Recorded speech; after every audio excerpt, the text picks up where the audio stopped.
Welcome to this Thursday edition of the Oxford Exxon Podcast. Chase Parham, Neal McCready, Clark Ford studio this morning. We'll talk to Jeffrey Wright here coming up a little bit. We will discuss his winnings of the Rory McIlroy golf bag from the US Open, why he thinks it happened, what he did to make it happen, and more. We'll also hit a little more on those college football over-unders from yesterday, and a few other things with Jeffrey, including a little bit of NBA talk there at the end. So we'll hit him in a little bit on the show, brought to you every single day by the Oxford Exxon, Highway 6 West in Oxford. Saw a thread on the board yesterday about the daiquiris around town. You can go to the Oxford Exxon. You can get them for as big as 44 ounces, as little as $3.99 if you so choose. All different flavors to choose from.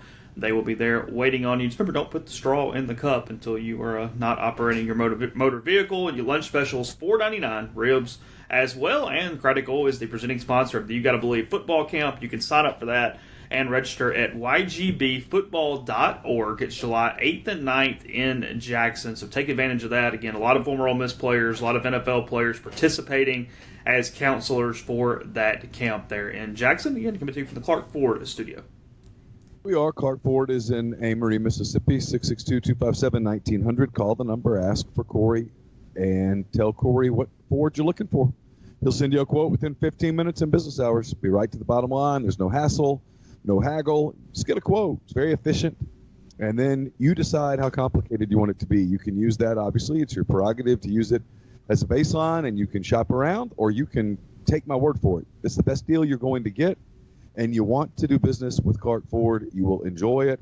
You will become a loyal customer. It has happened to me. It will happen to you as well. 662-257-1900. Corey wants to be your truck guy. He wants to be your car guy. He'll prove it. Call the number, and you'll start to find out. Great service after the sale. They just really take care of you at Clark Ford. And we'll take care of you by telling you that if you'll tell Corey that you heard about Clark Ford on our family of podcasts, you'll save $500 off your already great bottom line. So we'll get into little bit of sports. There's not a ton going on Ole Miss related in a minute. How big, in your opinion, it's been all over the kind of the pop culture websites and stuff the last couple of days. I know you're a huge fan. How big of a deal is it that Netflix is losing The Office and it's probably losing Friends and is going to have to rely so much more on original programming moving forward?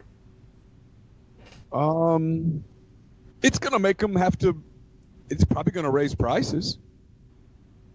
The production of those shows that they do, and they do a lot of really good stuff. It can't be cheap. I guess that's my take on it. I mean, I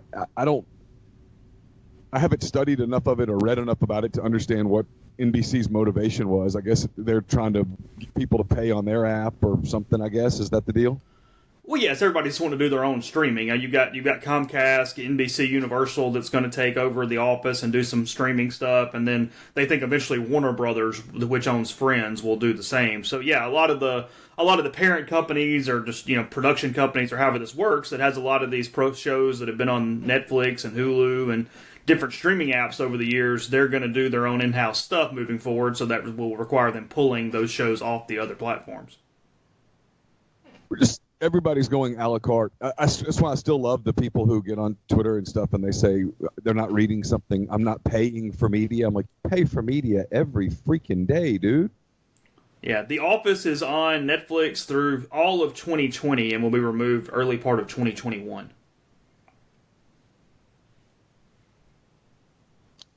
People are going to be getting their binging in. Yeah, you can. I saw somebody, I think it was some Twitter site yesterday, said if you started at midnight, you could watch The Office all the way through 180 times prior to it being removed. So you have time. That would not be an efficient use of someone's time, but whatever. Would that be enough for you to pay how much for that streaming service when it starts? No. Nothing at all? No, I mean, I've seen it. Yeah, but you still watch it. I do, but I'm probably not going to pay for NBC streaming so that I can keep watching it. I mean, I'll have my memories. Okay. I mean, I just think at some point I know in our house we're already overpaying for stuff. Like we have DirecTV, and I don't know why we have it anymore. Literally, I mean, I think what would we miss if we cut it? Like you've already cut it. What would we miss if we cut it? And I'm not sure I can think of anything. There is nothing that I can't watch that I would have watched before cutting it. Nothing. I still can find a way to watch it if I really want to watch it. So, like, the shows that we watch, and I say we, and I'll own it. Like, I do like watching The Bachelor and The Bachelorette and stuff like that. Well, that's on network TV. You can get that with an antenna. But you could get it on, but if you're willing to wait a day, and it's not like it's timely, you can watch it on Hulu. Yeah.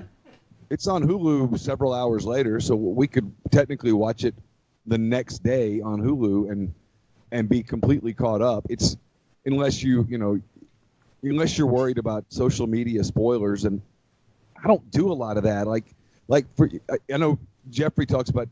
And I get it. If you live tweet and stuff while you're watching a game, you're always behind, and that's bothersome. I don't really do that anymore. So I keep thinking, what would I miss? I mean, I like the Food Network, but they have an app.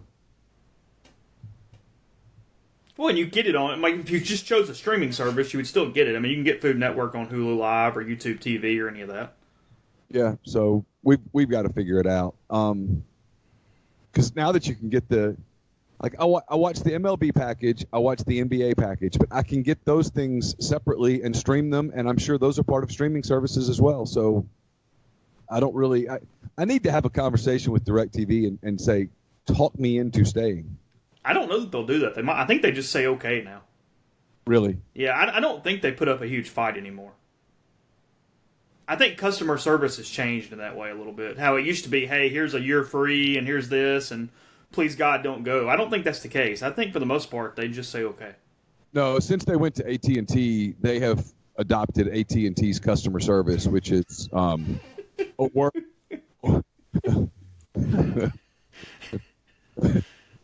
It's fine. We're Verizon employees. Go ahead, have at it. Yeah, knock it out. I mean, AT&T's customer service philosophy is we really don't give a damn. It's AT&T is like when AT&T customer service people go to the airport and get delayed and no one will talk to you, they think this is awesome. It's up there with, back when we used to hammer MetroCast all the time, and I had that issue where my internet wouldn't work, whatever, and I called the guy that night, and this was probably 2013, 14, 15, somewhere in there, and he's going, okay, go to your computer and hit this button, and I'm going, I don't have that button. What are you talking about? And he was using a manual from 2004. And I'm going, dude, that operating system doesn't exist anymore. That's not here. Well, okay, thanks. The last interaction that I had with AT&T customer service, it ended with me saying, I really just want to speak to someone in America. Anywhere in America. That was probably kind of hostile. I'm sure that it was recorded and called all sorts of things, but I just simply could not continue any longer. And I said, I just need to speak to someone in America who speaks English as a primary language. That's all I'm asking. And honestly, when you pay what we probably pay a month, I don't think that's too much to ask. Well, I mean, back in the day, I think it was Eric Winter that always wanted to move the rivals' call centers to whatever region of the country the site was in. Yeah, we were always like, no. It needs to be hard to cancel, Eric. Yeah, no, Eric wanted all the SEC sites in Atlanta, where you called somebody and you got the Southern drawl and somebody who you or whatever, and all the publishers in the back are going, hey, keep that in India. What do you think, India? Yeah. Let's put it over there. New Delhi is great this time of year.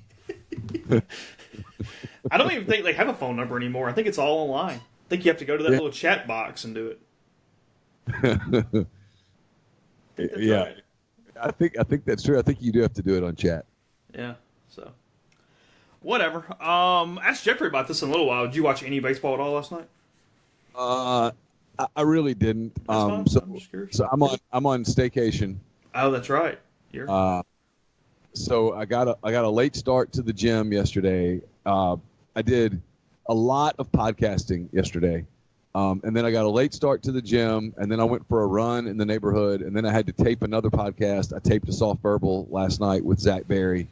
And at the end of that, I I decided that I wanted an old-fashioned, kind of like the ones at St. Leo, and I had my brown sugar simple syrup, and let's just say that I've gotten really close to I've gotten very adept at making an old-fashioned the way that I like it, and I may have just not even turned the TV on and had a few of those. Really? Yeah, I mean, I flipped on Cubs and Braves for a second. They had a rain delay though for a while. It was 5-0 and a rain delay, and I'm like, nope, not spending my night on that. And so I flipped a little to Food Network, and it wasn't particularly interested. And then, frankly, I kind of forgot about Vanderbilt and Michigan, and I ended up just kind of enjoying my own company in the quiet. Yeah, I watched pretty much the whole game. Michigan got 3 hits in a row to start the game, scored a run, had 2 on with nobody out, went up 1-0, and then Vanderbilt starter Mason Hickman settled in to the point of not allowing another run for his 6 innings. Vanderbilt hit a ball out of the ballpark, just kind of death by paper cut, ended up winning 8-2 to win the national title. Kumar Rocker named most outstanding player for the College World Series. It's fair. It's fair. Yeah, I get it. I put that poll up because I was curious. I was curious how many people were for kind of either, it's 2 things. It was either I'm for the SEC team, or it was I just hate Michigan and their fan base. There's plenty of that too, so I understand the negative cheering as well. And I get the people who say, I don't know how you cheer for Vanderbilt. I do find, and I don't know why, Vanderbilt doesn't bug me that bad, A. And B, I kind of like some years where the best team just wins. Vanderbilt doesn't bother me at all. And I mean, they're calisthenics and their stuff. I mean, they are annoying as hell. But yes, but the whole, well, they have a scholarship advantage. I've said this on numerous occasions. If you are handed an advantage that is not deemed illegal, well, you're an idiot if you don't use it. And that's all they do. I mean, it's not Vanderbilt's fault that they have an advantage. So I don't hold that against them. They were the better team all year long. All year. Yes, they were the best team in the country to start the season, and they're the best team in the country to finish the season. Beating them twice in a 3-game series is very, very difficult, and most people can't do it. And they're the champs again, and I think Corbin now he's probably put away any of the underachieving stuff. Yeah, he's won 2 titles and finished second another time. So they're fairly dynastic at this point. And there's no, I mean, if you're talking about, hey, who's the favorite next year? Well, they are because of Rocker. And they're going to have other players, of course. But that cat gives them, I mean, you literally walk into the SEC season going, well, whatever night we pitch him, whether it's Friday or Saturday, whatever the case may be, probably going 9-1 in those 10 games. You walk into the SEC season 9-1. You can figure out a way to get, of the other 20, you can figure out a way to get 11 with the talent they have. 20-10 in the league. You're a regional host. You're a national seed. All that stuff. Thought it was a couple things were interesting. Give Tim Corbin a lot of props. He had Donnie Everett's parents up on the podium with them last night when they won. He gave them an individual participant trophy from the College World Series. Donnie Everett was the Vanderbilt player that died a few years ago as a freshman. He would have been a senior this year, and they've really embraced that family as the year has gone on. So props to Corbin for that. It was pretty tear jerking last night, to be honest. Also, and I know it's just blind defense a lot of times, and I get his job. Kendall defending the use of the additional scholarships from a NCAA level baffled me last night. Got on Twitter really defending the fact that things are not equal. And I thought, that's an odd take. He's just fallen into that same trap that Wolken and some of the others do. It's what happens when you think that your job is so reliant on kissing ass and being and having access.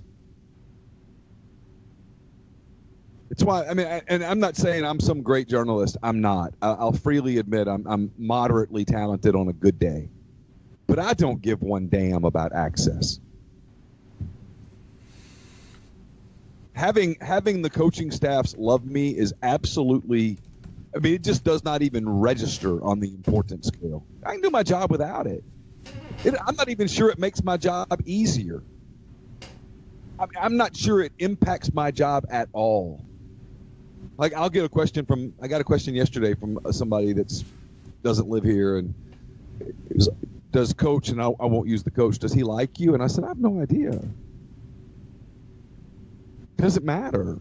But Kendall's gotten into that deal, and a lot of those baseball guys are this way, and there aren't but 4 or 5 of them. But it's that, I need all of these people to like me, and so I'm going to defend everything. Here's my thing with the college baseball deal in a nutshell. It's not Vanderbilt's fault. That's why I don't. When people criticize Vanderbilt for it, I'm like, you're criticizing the wrong people. They're not doing anything wrong. It's an NCAA issue that should be addressed. It's a common sense issue that should be addressed. But for whatever reason or reasons, the NCAA has just dug in, and now the media that cover the sport, not you, but the national media that cover the sport, they defend it also. And so it's more of the, hey, let's let everybody, the NCAA just tools these people. They bring them to Indianapolis, no joke. They bring them to Indianapolis, and they do these mock tournament selection thingies, and they wine them and dine them a little bit, and they make them feel special, and they leave there going, man, this is a really whatever, and they just become advocates instead of looking at this rationally and saying this is stupid. It's completely unbalanced. It's unfair. It's silly. And instead of, when Vanderbilt wins, it being brought up of, hey, do we have a problem here because of this goes, well, hey, Michigan played in the finals. Look at Michigan. It's like, okay, you're foresting for the trees now. Okay, bye. Well, you've become a blind advocate for the NCAA, and the question is why? Yeah. Because they kiss your ass when you come to Omaha and spend 3 weeks of your time? I mean, listen, if you look around the country and you look at a program like Vanderbilt, at the advantage that they have, it's a fair question to say, why are we even bothering with this? Yeah. I mean, when Missouri says we're not spending money on that, I say I don't blame you. I mean, give Ole Miss and Mississippi State credit. They've turned this into a revenue generating, or at least a net neutral sport. Give them credit. But if you think the playing field between Ole Miss and Mississippi State and Vanderbilt is remotely level, you're just blind. You're just not. You're irrational is what you are. Yeah. Because they're operating with however many scholarships they want. That's really the answer. However many scholarships they want, they have. It's twice as many as Ole Miss and State. And it could be more if they wanted it to be more. Yeah. I mean, they're basically operating with a roster full of full scholarship players. Yeah. Well, we'll go to Jeffrey in 1 second for the update about Community Mortgage, Oxford, Memphis, Soto County, and Chattanooga. Underwriting and processing is done in Memphis. You're getting local underwriting and understands your market, a leader in condo financing, and with interest rates as low as they've been in a couple years. Maybe you've refinanced, maybe you bought during that time frame. Let's talk to Jason, see if he can help you out, save you some money with a little bit of a different deal. 662-234-2704 or JLOWE@communitymtg.com. Tonight at Wonderbird Wonderbird Spirits Distillery. Tonight from 5 to 9, there's a Blue Delta Jeans trunk show featuring all of their raw denim, the Holland and Sherry cottons, and the new fabrics from their summer collection. Wonderbird is a new gin distillery using jasmine rice grown in the Mississippi Delta. The The address is 618 County Road 303 in Taylor. The food will be served by Chef Mitch McCamey of Neon Pig, music by Kel Kellum. If you have questions, want to learn more, send an email to info, that's INFO, at bluedeltajeans.com, and someone from Blue Delta will get back to you very promptly. Warm weather is here. Frankly, after running in it yesterday, I would not even call it warm. I would call it hot. And with that hot weather comes the inevitable debate of sock or no sock with your loafers. So save your feet and your shoes for making their own impression. Step into summer, I should say, with some no-shows from Dead Soxy today. You really need to experience the difference a quality sock makes. Go to deadsoxy.com, enter the code Rebel Grove at checkout. You get 30% off all orders, including sale items and including the no-shows, which are the same quality that you already love and enjoy with their traditional dress sock. Deadsoxy.com, promo code Rebel Grove at checkout for 30% off all orders. You don't want to miss 1 minute of the action at the Vault this season as Ole Miss football arrives in September. Reserve your season tickets with the new 2019 season ticket pricing for just $299. For more information, visit OleMissTix.com.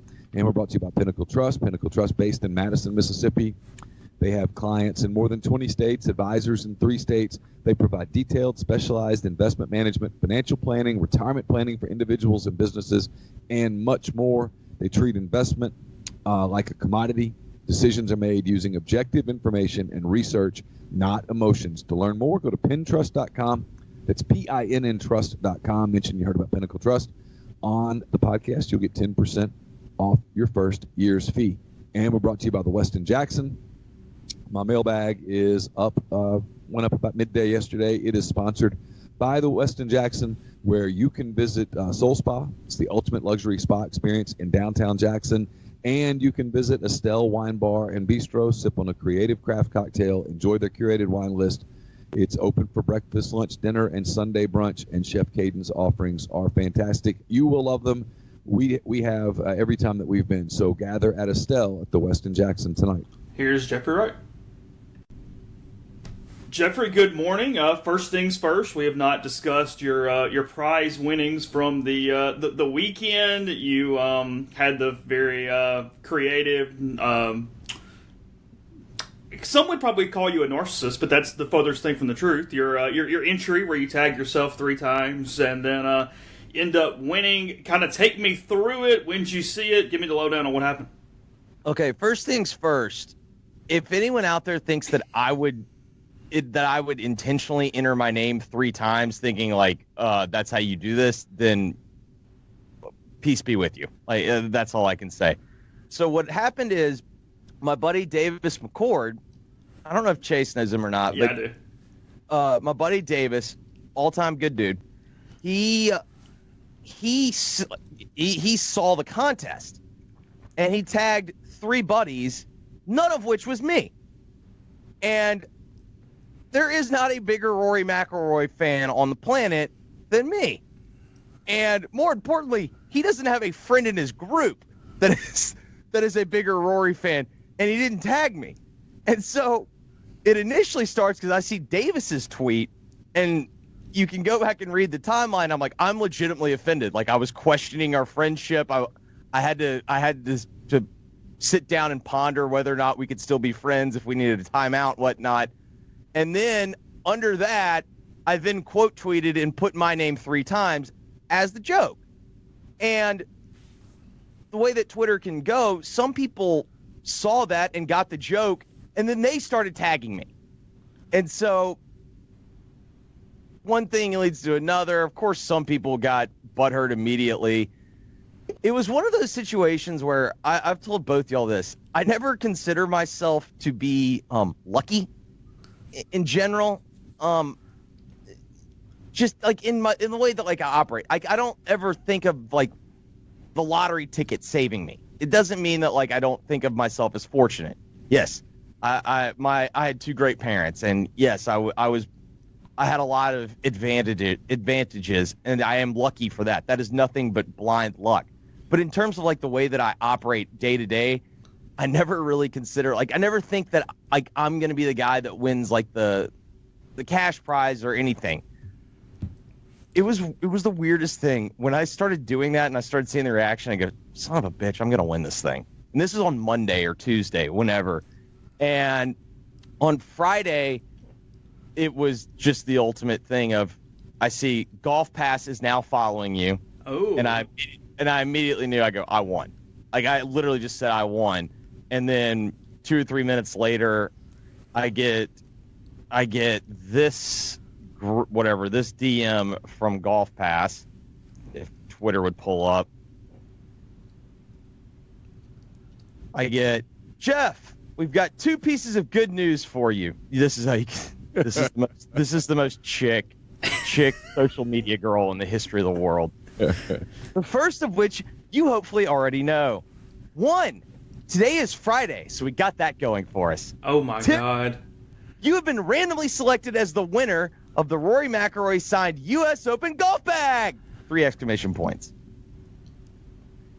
And so, lo and behold, it's also the perfect thing for me to win because, Chase, how long have I been screaming about Rory would have at least 3 more majors, perhaps at least one win at Augusta. If I were just his caddy, I'm now just one step closer to being on his bag. So you think that you won because of the people tagging you and the amount of mentions that went into their thing? And because I'm verified and because, yes, I think for all the reasons everyone else does. I think if I were Jeffrey Wright without a blue check mark and I just had 400 followers, and even if they had the same number of tags, yeah, I still don't think I win. The irony of that is I'm a little surprised they didn't give it to somebody not verified just for simple PR reasons. No, I think they're worried about Golf Pass is trying to get the word out. So let's pick a radio show host. Correct. Huh. Okay. So what do? Do you just give your address? When are you supposed to get this thing? What's up? So I have to sign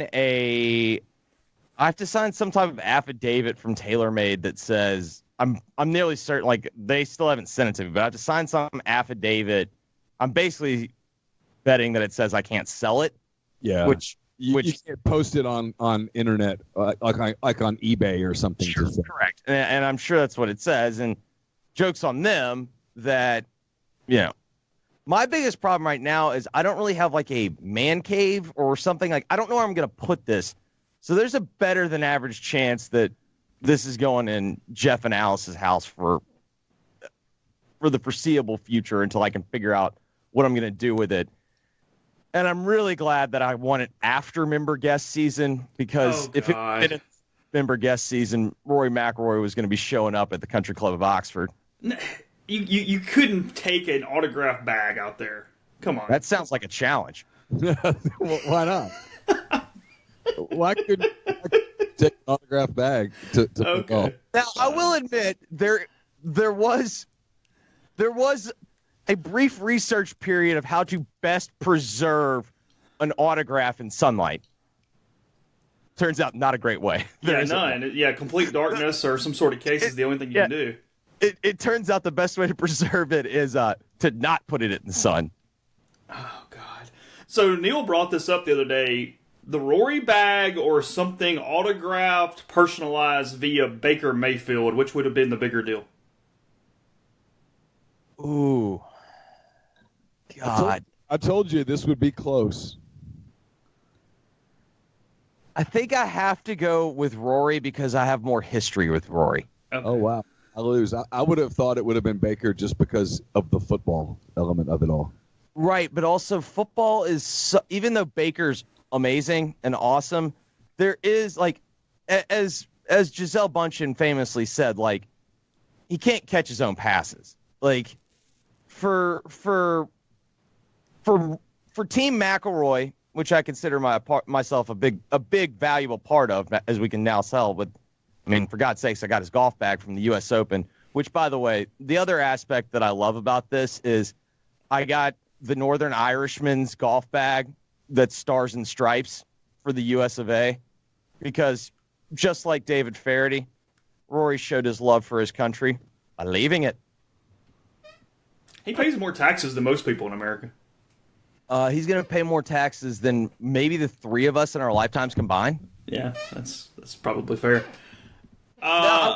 Everyone's paying their fair share in our wonderful That's country. a very good point. There, you go to the local Walmart and you see taxpayers just roaming the aisles. It makes you feel patriotic. It does. Oh my God, Neil, where is Chatham, Alabama? I do not know. So yesterday in Chatham, Alabama, this guy, Chatham Ford, in honor of the 4th of July weekend, if you buy a car, you will, in addition to that car, receive a Bible, a 12-gauge, and an American flag. Oh, I saw this. That's great.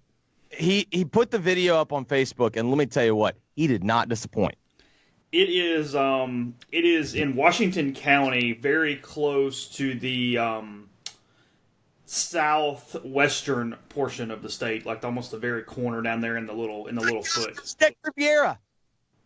Like that's what I've always said. Like the Panhandle in Florida, the only thing that separates the Panhandle of Florida and like that part of Alabama is a made up line on a map. Yes, I mean Pensacola all the way to Tallahassee is Alabama. Yes, it is one county up and on the Mississippi line all the way at the bottom. Yeah. I got to stop judging, guys. I really do.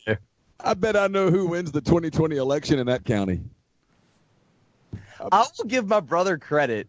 When we were driving down to the beach one year, or 2016, and we're driving through all those, the Alabama, Florida, all the stuff to go and get to, in between Destin and Panama City.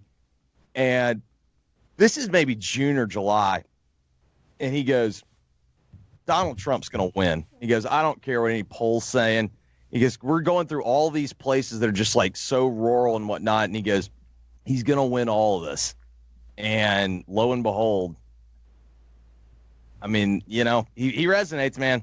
The thing that fascinates me about Trump, and I don't keep up with politics. I know there was a thing last night, a debate or whatever, and there's like There are 20. too many people on the stage for me to keep up. Yeah, there's like 2,700 people that are running for president or whatnot. And I'm like, just wake me up when you cut it to 10. Trump does the trolling thing during the debate, and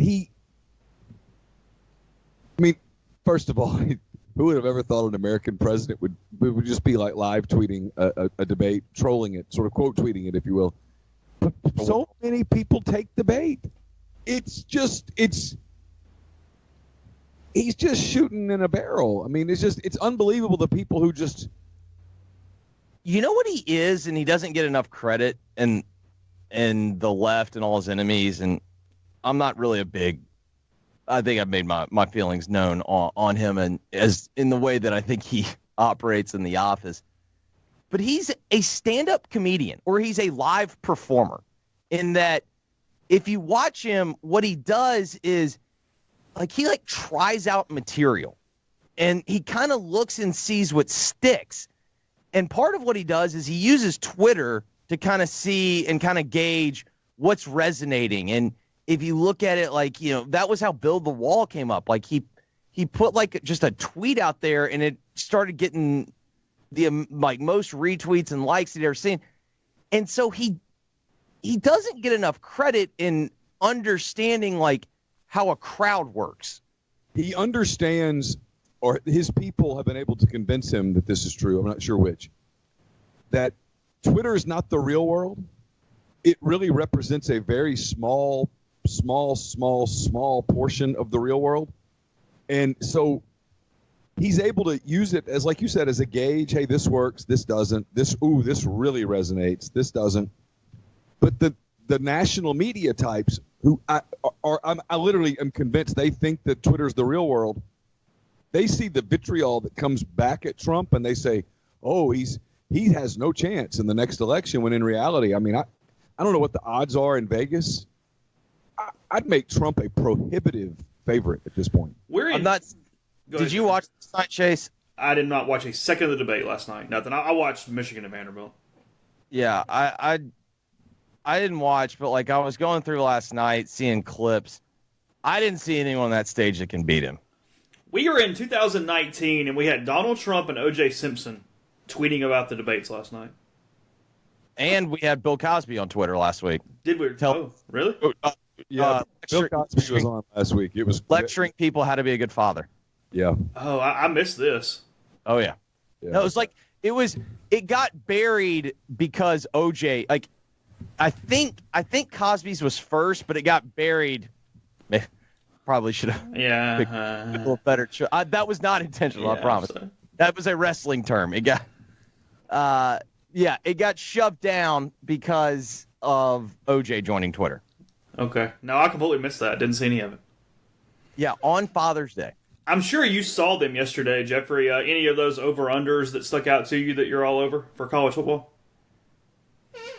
Not so much that, like, I'm in love with, but does it not surprise y'all that I thought A&M being at 7.5, I know their schedule is very difficult, but, you know, I feel like if A&M is anything competent, they're going to be 8-4, right? That's what it looked like. The only two that Neil and I together kind of really loved, I like the Missouri over and the State under, and everything else I could get there, and there's a couple bets I like, but there was nothing I'm ready to put a mortgage on.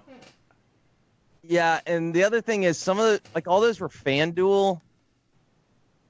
I don't know, like, I'm not anti daily fantasy, but FanDuel's algorithm isn't necessarily what the Vegas line would be, so I didn't see anything I loved. I thought Tennessee was interesting at 6.5. Schedule is sneaky hard, just on giving them guaranteed games. It is, but they have their 3 non-cons, and then their quote-unquote Power 5 is BYU, so they're already at 4. Yeah. My problem with Tennessee is I don't know that I'm ready to buy in on that yet. I mean, if you think they can beat Kentucky and Vanderbilt, you're just talking about one more game. Right. Neil, we're not talking about having to buy in. We're talking about them literally, like, they have to win 7. We're not talking about the Vols are back. No, I get it, but we're giving them to just do it. You have to give them Kentucky and give them Vanderbilt, and I'm having a hard time getting out of my mind what happened in those games last season. All right, let's see. Because they didn't just lose those games. No, they got curb stomped. I still can't believe Gus survived losing that game at home. I guess that's the question, Neil. They're the most volatile team in the league again. Because I was going to say water is wet. The sun is hot. They could get off to a great start, and they could get off to a bad start. And a bad start for them is just explosions and landmines everywhere from that point forward. It could turn into a Gene Chiswick's last year sort of thing. And it is helpful for them that it's an odd year, because the odd years on the calendar, they get Alabama and Georgia at home. I don't know. Like, to me, it just feels like Gus survived certain death last year, but how many times can you keep surviving certain death? Well, I mean, couldn't you argue that having them both at home is actually a detriment because that puts more of your winnable games on the road? They're not beating Georgia or Alabama this year. Well, but I mean, like, when they make their runs, it's all every time. Famous last words right there. Famous last words. Yeah. I guess you. Yeah. Yeah. He's like in between, like, Orgeron and Belichick. Well, he just has no social skill at all, so he can't. I'm talking about the voice impression. No, yeah. No, I think almost every coach on the spectrum would fall somewhere between Orgeron on the left and Belichick. Right. There's a wide middle there. Right. Yeah. That's a big gap. That's what they would refer to as the bell curve. God. So I know not too many people are going to care, but I'm fascinated by it. I know you follow the NBA pretty closely. Real quick, I'm asking about one team. Woj is reporting that Kemba Walker to Boston is probably going to happen. If Kemba Walker goes to the Celtics, does Danny Ainge finally kind of break it up, or does he stubbornly hang on to all of these things? There's all the talk about Steven Adams going to Boston. Kemba Walker wants Steven Adams to go to Boston. The Thunder might be interested in Gordon Hayward because they can do some big money swap kind of thing. Does Danny Ainge do that? Here's the thing with Danny Ainge.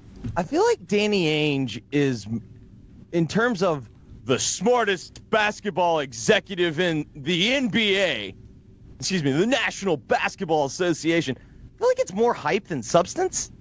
Like, yeah, there's no doubt. Like, he made one deal, and that's more of a reflection on how dumb the previous regime was at the Nets. Like I don't know, like, he's had several opportunities to go all in. And, like, I give Masai Ujiri all the credit. He thought they had like a, slightly around a 5% chance of winning a title. Dude went all in. And yes, things had to go their way. Yes, they had to get, Durant has to rupture his Achilles and Clay has to get hurt as well. But it happened. And guess what? They got the gold ball, and nobody, you know what I mean? Like, no one cares. Like, that they won. And so Ainge is always like, he's the guy that values his fines more probably than anyone else. Like, I just don't understand. At a certain point, when is he going to make a move that actually, like, makes them better? Because everything else he's done has been incredibly low risk. Yeah, I like Kemba. I think Kemba makes sense on that team as a true point guard. But, I mean, at first I laughed at it, and then I started seeing, reliable media type people say Kemba's really serious. He wants them to go get Steven Adams, and the Thunder are looking to trade money, and Boston has the ability to do it if the Thunder will take Hayward back.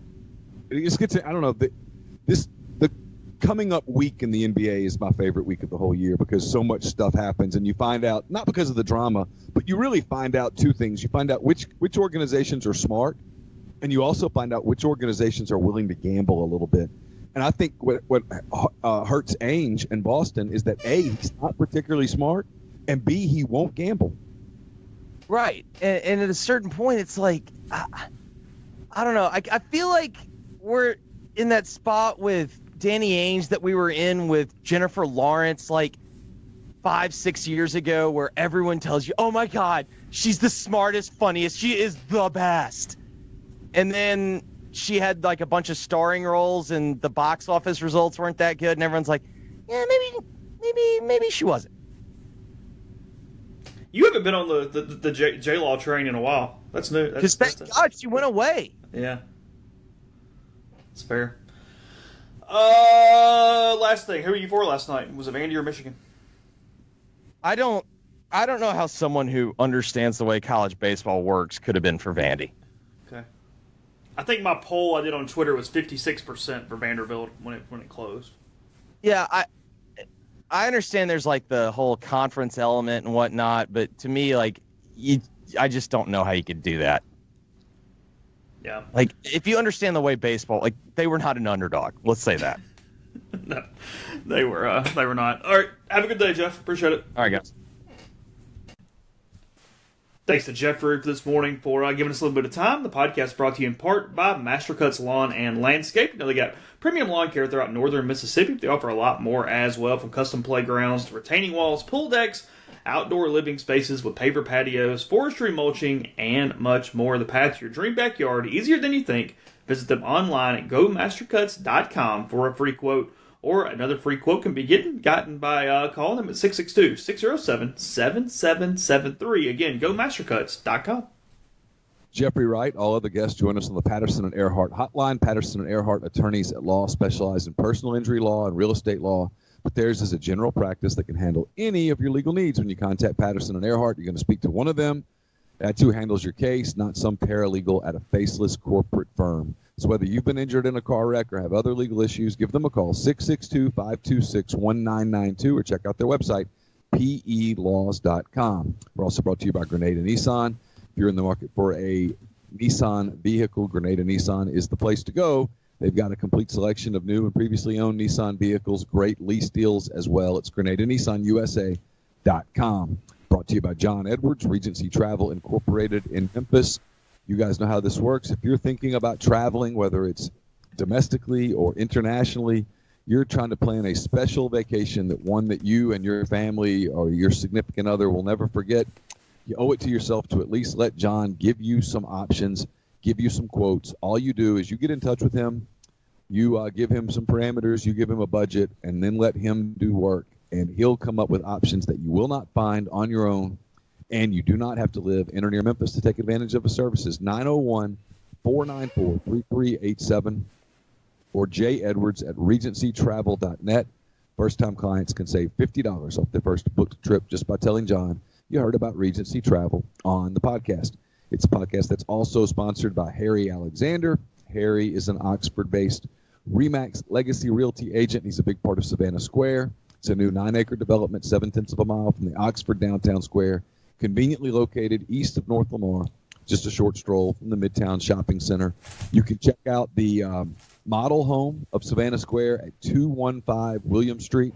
These homes have wonderful layouts, impeccable finishes. You can see those at the model. So get in touch with Harry. Take a virtual tour at savannahsquareoxford.com and then give him a call or a text, 662-801-5621. Podcast also brought to you by Oxford University Bank, OUB, locally owned and operated right here in Oxford. When you deposit money at OUB, that money and the vast majority of the bank's profits go right back into the Oxford community. OUB gives you the comfort of home, all the benefits the big mega banks provide, all the technology and products you can want, all with the personal touch. They also give you Kasasa. It's the absolute best cash checking account. And with Kasasa, OUB will pay customers 2.5% interest on their balances up to $50,000 and refund ATM fees nationwide. And they have a commercial checking account that is now paying 1% interest as long as you keep $10,000 in the account. Comes with fully interactive online banking. To learn more, 662-234-6668 or go to liveoxfordbankoxford.com. And we're brought to you by Scoopers Pet Waste Removal, LLC. Everyone loves their pets, but no one loves stepping in their pet stuff. Tracking it into your house can be a nightmare. Scoopers will make that easy for you. They'll go into your backyard, your apartment complex, or your condominium and pick up what no one really wants to pick up. They'll do it for $10 a cleaning, and they'll do it on your schedule, whether that's weekly, bi-weekly, or a one-time service. No contracts required. You can cancel it anytime. If you have multiple dogs, it's just $2 for each additional dog. So if you own a home, a condo, or an apartment complex in Oxford, and you'd like to deal with a lot less crap, call Scoopers 662-506-2754 or simply send them an email at scoopers.oxfordpetwaste@gmail.com to get your cleanings scheduled today. And last but not least, we're brought to you by 7 South Tailgating. 7 South is owned and operated by husband and wife duo Kyle and Jordan Thornton, both of whom are Ole Miss alums, Oxford locals. Kyle's a former Ole Miss baseball player. Jordan's a former Ole Miss football staff member. What started as a way to pay for college has become the greatest tailgating service provider at Ole Miss. The team at 7 South are rebels through and through. They take pride in the Grove and the impact that their service has on protecting, preserving, and enriching the Ole Miss game day tailgating tradition. Call them directly at 662-321-1682 or visit 7southtailgating.com. Podcast also brought to you by G&M Pharmacy there on South Lamar in Oxford. They deliver local to your home or workplace and offer MedSync. And as we've been listening to the podcast for a while, they also offer Sildenafil, which is a cheaper brand alternative to Viagra, Cialis, and other products. And they're very discreet with their patients if so required. You can call the pharmacy there at 662-236-2222 to request a prescription, or just go to their website, TysonDrugs.com or G&M, all spelled out, pharmacy.com. Click product request to make a prescription online, ready as little as 15 minutes. Again, you break the pills into halves, quarters, or however you need it. Again, that's 662-236-2222. So I think the last piece of the Ole Miss draft puzzle came into play yesterday. Houston Roth signing with the Baltimore Orioles. The late 20-round pick moves on. Had an opportunity to have a nice season at Ole Miss. I think he was going to give it a good spot there, probably in the rotation. It felt like a Roth and a Casey Hoagland type thing. It's more of a blow to Ole Miss than it is for Houston. He had a hard decision to make. I don't think there was necessarily a perfect decision either way. But he has made it, and now Ole Miss has got to figure out what they're doing along with the two rising sophomores. Because for Houston, he's going to get a 6-figure deal. It's probably going to, I haven't seen it. Jim Callis hasn't reported it that I've noticed. Probably going to be somewhere in that $125,000 to $150,000 range. The most you can offer a kid outside the 10th round is $125,000 without going into the pool Obviously, they would not want to go into the pool, but they might a little bit there for Houston. And look, there's a couple different thoughts on this. I'll let Neal chime in a second. But the people who say, well, if he comes back, he gets drafted higher. That's probably true, but the money is not necessarily anywhere close to what he gets now. Baseball is a completely different animal, and for a lot of senior signs, not all, but most senior signs, it is saving money, it is giving that money to someone else, and it is signing you for peanuts because you have zero leverage no matter what round you are taking in. Look at Jake Mangum. He signed for basically nothing. And the only thing that I thought, from that standpoint, from a money standpoint, there's no doubt the better decision was for Houston to sign. The only thing that I thought about coming back is because he didn't have any pre-draft meetings, because they drafted him essentially off TrackMan data, and that he was way down their list of even college pitchers they took. I thought had he had come back and had a really good season, and again, I get their variables there. There's no guarantee that would happen.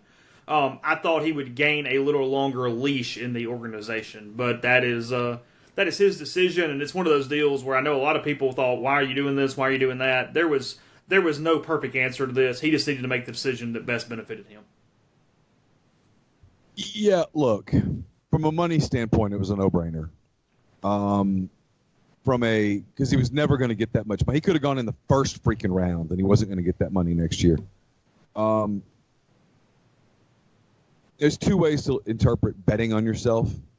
He could have bet on himself, come back to Ole Miss, had a dominant year, and like you said, put himself in position to have more time to impress a professional organization. And I don't know Houston well. I know people who do know him well, and they speak incredibly highly of him. And he's obviously from Oxford and all of that. So my friends know my kids know some of his friends and stuff. So you hear stuff, and he's a great kid. He can bet on himself and say, hey, you know what? I don't have a long leash with the Orioles. I don't need one. I'm going to go pitch well. I'm going to work my way through an organization, and the sooner I start, the better. And finally, I don't know that his life happiness depends on. I mean, I'm sure he wants to make the major leagues and he wants to pitch professionally and all of that, but if he doesn't, it's not the end of the world. So go. You're healthy. You feel good. Go pitch. Pretty much. I mean, I don't like the system the way the system is. It would be a huge deal if it was any other sport. People don't understand it, and kids don't go immediately to the major leagues. So it is glossed over and not reported on, frankly, how unfair it is. It is. It's very unfair. It's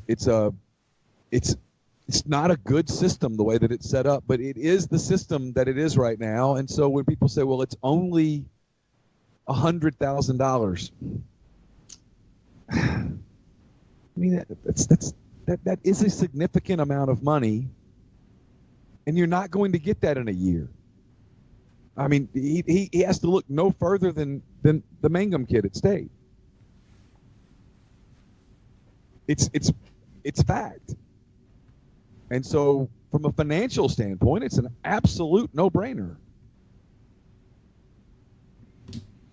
And then, the other thing is, if he comes back, he's the veteran, the old head on that team. All of his friends are basically gone, all that stuff.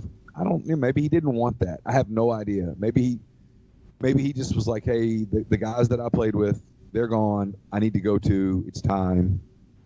I don't have any idea. I'm sure that he had a great experience and that he loved it and all of those things. But, there does come a point where you say it's time for something new, and maybe the timing's not perfect. But, for most people, the timing's never perfect in anything.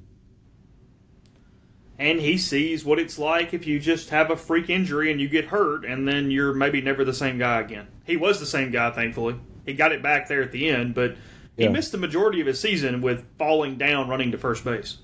Well, and injuries happen, and so let's say he suffered a severe arm injury. God forbid, because I don't wish that on anyone, but if he did, there's no guarantee that you don't. The difference between $100,000 and $0 is $100,000. Yeah. Yeah. I mean, he did what I would have done. He did what most people would have done. I think he gave it legitimate thought about staying and being a Friday night starter where you're going to have the lights on you and there's a chance that you really, you pitch your ass off and you become coveted by a handful of organizations and they give you some time and they do give you the money. Because, I mean, look, the major league team is not going broke over $125,000. They don't care about $125,000. But when you're a senior, what you become now is if you're taken in the first 10 rounds. Yeah, if you're taken outside the first 10 rounds, they'll still give you the 125 because it makes no difference. Right, but you get a team like the Mets, so what the Cubs did with some of their guys. With you draft the guy maybe earlier than you wanted to draft him, but you do it so that you can stash a lot of that slot money away. Mm-hmm. Such is life. It is what it is. It is what it is. So for Ole Miss, now that it's all kind of been decided, I will look ahead to kind of what their options are. And I think best case for Ole Miss, I do expect them to move Nikhazy to Friday now. And then they hope one of these young guys can pitch, whether it's a JUCO kid like a Forsythe that maybe he's a starter, or it's a Derek Diamond or a Drew McDaniel or one of these people that's coming in off this coveted class. You need somebody to take over. Maybe one of the freshmen, sophomores kind of emerges a little bit. But there's a definite question mark now who joins Hoagland and Nikhazy in the order. I guess in theory Austin Miller could be an option, although I think they would like to close him if all things were equal. So that will be the really the main storyline going into next season for Ole Miss will be who joins those two sophomores in the rotation. But I think this does pretty much guarantee that Doug Nikhazy is going to get the ball on Friday night moving forward. I feel pretty confident about that. So there's no doubt that he will. You got a hunch? Yeah, I'm just laughing at a thread on our board. Okay. Do what? I'll tell you about it in a minute. It just people amaze me. Okay. Let's see what we got. What is this deal with Durant? What's he gonna do? I think he's gonna go to Brooklyn. I saw they were even money on a betting line yesterday for him. Yeah, I think he's gonna sign a 4-year, whatever amount of money maximum that they can offer him deal in Brooklyn and sit out a year and try to get well and team up with Kyrie, and I think that's what they're going to do. What I'd love to know is what Kevin Durant wants to do. I don't think we'll ever find that out. I don't think he ever does what he wants to do. I think he's a puppet. Yeah. A rich puppet, but a puppet nonetheless. He's mad at the Warriors, apparently. That is now coming out from fairly reliable people that he feels like the Warriors misled him. We have been discussing this all week, so I will kind of put a bow on it today. Jason Vargas spoke to reporters yesterday for the first time since his altercation with Tim Healy of Newsday, and he says it was an unfortunate confrontation. I don't think all the information is really out there. I don't think this is the time to get into that, but I don't think that anybody that knows me, anybody who has played with me, there's never been a situation like that, so I think it happened out of the blue, and it's foolish. It's over. Our organization made a statement. We put an end to it. But I think it's pretty obvious all the info isn't out there. So it's hard for me to say I'm sorry. I was told by someone yesterday that there is a little more to it, but there's no reason for me to open the can of worms. Really? Yeah. Mm-hmm. That the reporter may have instigated it more than we've been little bit, yeah. Wow. Mm-hmm. That is accurate. So. It was at least accurate what I was told. I don't know, but I've never had a situation like that. Like only one time, and with Chris Porter covering Auburn back in the day. Yeah, I mean nothing to that level. No, and everybody who saw that told me that I was in the right. I've almost gotten in a fight with the TV guy one time because he hit me in the head with his camera. Well, they like boxing out. They're good at that. Well, they just panic because most of them are complete imbeciles and they can't conduct an interview on their own. And so when they see legitimate media conducting an interview, they race over there to try to get it. Yeah, I've never felt physically threatened by anyone. No, I didn't feel threatened either because that fight would not have lasted long had it gone. I'm trying to think. I mean, I had Mike that time tell me I asked a horse question, but that was about it. Yeah, that's different. I mean, I've never, I've had coaches disagree with me, obviously. Yeah, but I'm trying to think like when voices have ever been raised. No, never. I've never had that happen. No. Literally not one time, other than Chris Porter. Where is he now? I don't know. Supposedly he's a pretty decent guy now, so good for him. I mean, it wasn't personal. I was just asking a question. I was doing my job. Yeah. Good enough. Just curious. Let's see. That's that. Let's see. Got that out of the way. So, okay. Clarifying this for myself, because I have this question, everybody's going to have it too. You and Jeffrey mentioned the free agency coming up, all these different questions. I mentioned Durant. What is sort of the timeline here? How long does this last before it does kind of go to sleep? They can start negotiating at 6 p.m. on June the 30th, so that is Sunday. Is that right? Yes. Sunday. And then they can agree to deals. You can't sign the deal until July the 6th. So it'll be a flurry of stuff starting on Sunday night, basically until the 4th of July. It's a very. I've always given them credit for this. It is a very compressed off season. They have a window because, like, as you can tell, as we're sitting here going, what the hell are we going to talk about? Baseball season's kind of just dragging along. Football's not quite here. Like you and I talked the other day. Do we do a football show yet? It's like, no, it's a little early. And basketball's kind of figured that out. And so they'll do this week. They'll do it around the 4th of July. They'll have all this flurry of activity. They'll own the headlines for 3 or 4 days. And then they'll cede to the NFL for a while. Yeah, because Durant picked Golden State on the 4th of July, didn't he? On the 4th of July. Yep. Yeah. Yep. It was not. I was out running. I was up in Audubon. I saw it on Twitter, and I said, I better get home. Yeah. There were 2 situations basketball related to. I kind of wondered where you are and if you were okay. That was the first one, or that was the second one. The other one was when Russell's test results came back after the Patrick Beverly thing. I was on a treadmill. Yeah.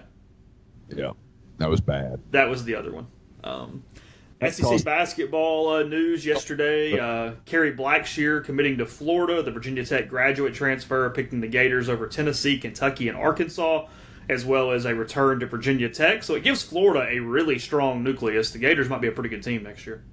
Yeah, they just became a top 10 team. Yeah. Like that. This is Mike White's big shot. Yeah. Blackshear, the number 1 ranked graduate transfer in the country. Apparently there are rankings for that. So anyway, little news. He's really good.